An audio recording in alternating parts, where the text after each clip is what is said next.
탈레반을 몰아내고 군사적인 경제적인 엄청난 규모의 지원을 했던 정책을 중단하고 바이든 정부가 미군 철수를 결정했습니다. 더 이상 아프가니스탄의 국민들은 자유민주주의를 지켜낼 의지가 없고 우리가 지켜야 할 가치가 없다고 판단을 했습니다. 당시 아프간 정부는 대혼란이었습니다. 대통령 가니와 야권 지도자 압둘라로 56대 44로 나뉘어서 대통령 취임식조차도 제대로 치르지 못하고 국정 대혼란이 지속되고 정치적인 갈등이 절정에 이르게 되면서 바이든은 미군 철수를 명령하고 성조기가 내려갔습니다. 여러분들이 TV 화면을 통해서 보셨겠지만 미국이 손을 떼자마자 어떤 일이 났죠? 카불 공항에 탈출하는 수많은 인파가 모였습니다. 우리 대한민국도 군 수송기를 보내서 한국 대사관 직원과 한국과 관련된 사람들을 한국으로 수송을 했습니다. 카불 공항에 수많은 사람이 모였습니다. 큰 충격은 당시 아프간의 가니라고 하는 대통령이 가족과 함께 현금 2천억을 챙겨서 빛의 속도로 헬기를 타고 탈출을 해버렸습니다. 그 후에 아프가니스탄은 단 며칠 사이 다시 포악한 탈레반이 나라를 점령했습니다. 다시 독재로, 다시 과거로, 다시 여성 탄압으로 돌아갔습니다. 한번 사진을 보실까요? 우린 2021년 8월 아프가니스탄 지도자와 2022년 2월 우크라이나 지도자를 대비해 보면서 생생한 교훈을 얻게 됩니다. 국가적인 위기가 왔을 때 거액을 챙겨서 자신과 가족을 살기 위해서 입만 열면 조국 국민 떠드는 사람들이 급히 망명 탈출한 가니 대통령 가족과 군사 대국인 러시아 앞에서 목숨을 걸고 나라를 지키겠다. 전투복을 입고 내각과 함께 등장해서 우리는 목숨을 걸고 우크라이나를 지키겠다. 자유민주주의 수호를 위해서 우리를 도와달라고 호소한 젤렌스키 대비가 되지 않습니다. 젤렌스키 대통령은 기자회견에서 미국이 저에게 망명을 권유했지만 지금 나에게 필요한 것은 망명의 비행기가 아닌 총알이 필요하다는 호소를 했습니다. 네. 됐어요. 사랑하는 여러분, 지도자가 왜 필요할까요? 우리 나라든 교계든 학교든 어떤 회사든 어떤 단체든지 왜 지도자가 있어야 될까요? 지도층이 자기만 살겠다고 의무와 책임을 벗으면 다 무너지는 것이죠. 어느 시대나 지도층이 국민을 버리면 패망할 수밖에 없었다고 하는 것이 역사의 교훈입니다. 베트남이 그렇게 망했고 이란의 팔레비 왕조가 다 그렇게 무너졌습니다. 노블레스 오블리주라는 단어를 여러분 아시죠? 프랑스어 귀족은 의무를 짓는다. 지도층의 솔선수범을 얘기하는 단어입니다. 사회 각 방면의 모든 지도층은 높은 책임과 도덕성이 필요하다는 뜻입니다. 반면에 노블레스 말라드라고 하는 대비되는 단어가 있습니다. 말라드는 병든 상태입니다. 기득권층, 지도층이 각종 부패에 연루하고 이권에 개입하고 자녀들의 병력 기피, 갑질, 특권 행사 이게 다 노블레스 말라드 병든 사회 후진국의 특성입니다. 여러분 우리가 고위층 인사청문회를 보면서 국민들은 희망을 걸까요? 절망합니다. 그 사람이 50년, 60년 살았던 궤적을 보면서 저렇게 많이 배운 사람이 저렇게 좋은 자리에 있던 사람이 왜 저런 짓을 했을까? 왜 삶을 저렇게 지저분하게 살았을까? 과연 장담할 수 있겠느냐? 우리는 그런 생각들을 하게 됩니다. 지도층으로서의 갖춰야 할 도덕성을 갖추지 못하면서 많은 국민들에게 실망을 주고 있습니다. 14세기 영국과 프랑스의 100년 전쟁이 있었습니다. 프랑스의 북부 항구 도시인 칼레라고 하는 곳에 영국군이 집중 공격을 해서 결국은 프랑스의 폐색이 짙어졌습니다. 당시 영국왕 에드워드 3세가 항복 사절단으로 찾아온 사람들의 항복 조건을 내걸었습니다. 시민 6명만 처형하겠다. 나머지는 다 처형하지 않겠다. 6명이 대신 죽음으로써 전쟁을 책임지는 것으로서 종전이 되는 겁니다. 그 6명의 사람들이 목에 밧줄을 걸고 단두대로 나오라. 에드워드 3세가 그렇게 명령을 했습니다. 항복의 조건입니다. 다음날 아침 온 시민들이 지켜보는 가운데 처형을 자처한 6명이 나타났습니다. 그 지역에 가장 부호로 살았던 생피에르, 칼레 시장, 법관, 상륙중 귀족 6명이 얼굴에 두건을 쓰고 속옷 차림으로 밧줄을 목에 걸고 스스로 단두대 앞으로 나왔습니다. 에드워드 3세 왕비인 아내가 그 왕에게 처형을 강력하게 만류했습니다. 아이를 임신하고 있었는데 임신한 아기에게 불행이 닥칠 수 있다. 사람을 죽이지 마라.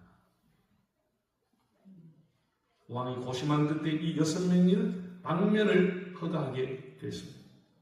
칼레 시민을 대신해서 처형을 자처했던 이들은 이후에 칼레의 영웅이 됐습니다.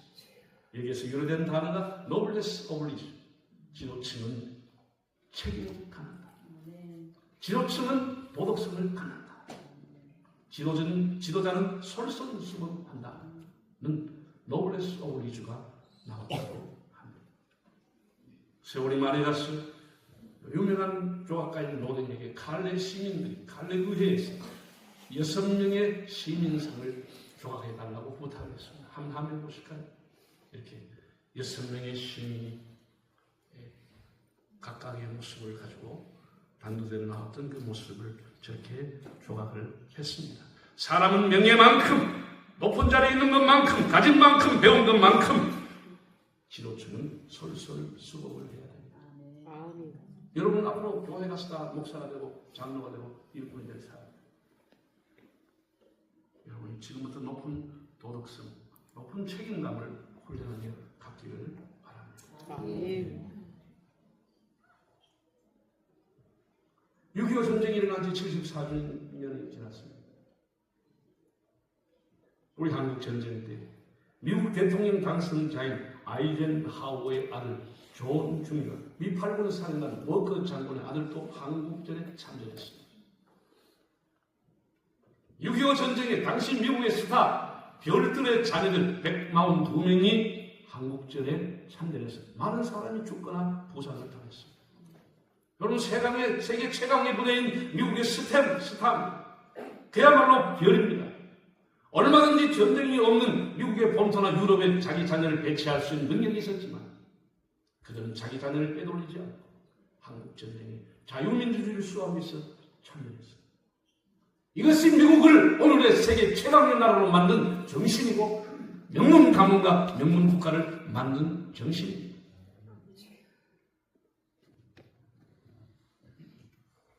사랑하는 여러분, 오늘 본문 여호수아 19장 매우 감동적인 내용이 기록되어 있습니다. 본문은 이스라엘 12지파의 땅을 공대를 마무리하는 내용입니다. 모세의 후계자로 가나안 땅 약속의 땅을 정복하는데 여호수아는 가히 독보적인 존재로 갈렙과 함께 최고령 지도자요 최고의 영도자였습니다. 이미 그가 속한 에브라임 지파는 16장에 보면 분별을 다 마쳤습니다. 이제 마지막으로 여호수아가 살아가야 할 땅, 그의 자손들, 직계 자손들이 여생을 보내야 할 거주지를 선택하는 내용이 나옵니다. 여호수아가 어떤 땅을 선택했을까요?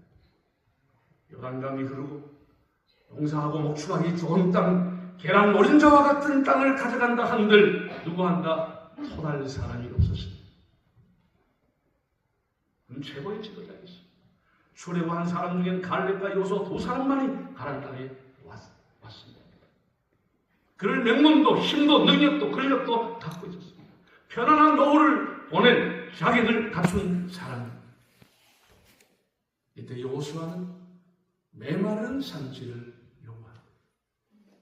오늘 본문 49절 50절 한번 읽어보실까요? 49절 50절 시작. 이스라엘 자손이 그들의 경계를 따라서 예배당 하나님을 마치고 자기들 중에서 노래하던 여호수아의 기록을 주었습니다. 곧 여호와의 명대로 여호수아가 요구하는 산 에브라임 산 딥나세를 여호수아가 그 성문을 건설하더니 산지를 요구했다. 산지는 히브리어로 하른이라고 하는 것인데 언덕산이다. 언덕산. 이상근 목사는 이 본문을 추서하기를 메마른 산지로 그의 청렴한 인격을 보여준다라고 추석했습니다. 메마른 산지, 좋은 땅이 아니라 메마른 산지. 여호수아와 갈렙은 다 출애굽 세대입니다. 단 두 사람만이 가나안에 입성했습니다. 얼마든지 기득권과 특권을 요구할 수 있는 위치에 있었습니다. 그러나 두 사람 모두가 다 개척정신, 헝그리정신, 도전정신, 이 산지를 내게 주소서. 지금 우리말로 표현하면 노블레스 오브리주를 실천했습니다. 여러분, 사람들이 제비뽑아 땅을 분배받았습니다. 성지를 가보신 분은 아지만 산에 나무 하나 없이 다 박통입니다. 다 돌밖에 없어요. 그 분배받은 사람들이 불만이 얼마나 많았겠습니까? 왜 우리에게 이런 땅을 줬나? 여기서 무슨 농사를 해먹냐? 이런 불만이 가득할 때 여호수아가 선택한 게 뭡니까? 그보다 더 험한 땅, 험지를 선택했습니다. 이렇게 됨으로써 모든 불만은 다 사라졌습니다. 어떤 사람도 불만을 얘기할 수 없을 정도로 그는 더 험한 산지를 갔습니다. 얼마나 멋있는 사람입니까? 닮고 싶지 않으세요? 안 닮고 싶는겨? 다시 물어보겠습니다. 닮고 싶지 않으세요? 좀 우리 그렇게 사는 얼마나 사람이 여유있고 얼마나 대범하고 대인이 되겠습니까? 우리가 잘 먹고 잘 사는 게 엔조이 하는 것이 우리 인생의 목적입니까? 그러려면 뭘 하고 있습니까? 그럼 말로만 여호수아가 사람들 본 앞에 천연칠가고 나한테 산지를 달라 딥나세라를 달라고 했을까요? 여호수아 24장에는 그의 죽음이 이렇게 기록됐습니다. 한번 읽어보겠습니다. 시작. 이 일로 여호와의 이름 눈의 아들 여호수아가 110세에 죽음에 그를 그의 기업에 겪는 딥나세라에 장사했으니 딥나세라 에브라임 산지 가산 북쪽이었다. 그는 자기 말 그대로 실천했습니다. 남양 따뜻한 곳이 아니고 저 북쪽 에브라임 지파가 속한 가스산 북쪽의 딥나세라에 장사되었다고 했습니다. 여러분, 예수님의 가르침의 핵심은 산상보훈입니다. 산상보훈의 주제는 천국 시민의 삶입니다. 예수님의 제자로서의 삶을 촉구합니다. 이전의 삶이 아니라 예수 믿고 난 이후에 어떻게 살아야 할 것인가, 이런 교훈한 것입니다. 여러분이 들어서 알겠지만 산상보훈이 마태복음이라고 하는 것은 이 링 단지에 속한다고 하면 산상보훈 다이랑 본계에 속하는 부분입니다. 예수 안 믿는 사람도 이 부분을 암송할 정도로 아주 중요한 예수의 핵심 교훈이 들어있습니다. 그 내용이 뭐죠? 마음이 가난한 사람이 복이 있다. 마음이 청결한 사람이 복이 있다. 아멘. 너가 빛이 되고 소금이 되라. 오리를 가져 하는 사람이 그는 기꺼이 신뢰를 가져. 너의 보물을 하늘에 쌓아.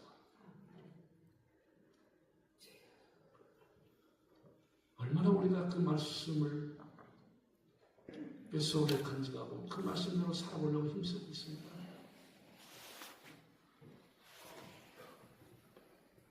아무것도 염려하지 말고 먼저 하나님 나라와 의를 구하라. 그 모든 것을 내가 책임집니다. 세상에 이런 보장된 말씀이 어디 있습니까? 예수님은 그 말씀을 돈으로 주는 것이 아니고 예수를 따르는 사람의 삶의 변화를 촉구하는 말씀입니다. 그대로 한번 살아보아라. 그렇게 말씀하는 거 아닙니까? 예수님이 이렇게 말했습니다. 나는 성령을 받으려 함이 아니요 도리어 섬기고 많은 사람의 속죄물로 주기 위해서 왔다고 했습니다. 섬기러 왔다고 했습니다. 예수님의 삶, 어느 토막이든지 어느 장면인지 여러분 보십시오. 예수님의 삶 자체가 지극히 높으신 하나님의 아드님이시지만 모든 영광을 버리고 이 땅에 오신 가장 낮은 자로서 약한 자, 어려운 사람, 가난한 사람, 문둥병 자를 친히 찾아가서 노블레스 오브리주를 실천하셨습니다. 잠언 22장 1절은 이렇게 기록했습니다. 많은 재물보다 명예를 택할 것이요 은이나 금보다 은총을 더욱 택할지니라. 많은 재물보다 명예를 선택하라. 우리 목회자의 삶이라고 하는 것은 명예를 위해 살아갑니다. 때문에 살아가는 게 아니에요. 제가 이게 만나는 여러분들 얘기하자면 제가 마지막 목회를 하고 은퇴했던 부산의 교회. 제가 당연히 다 은퇴비 가지고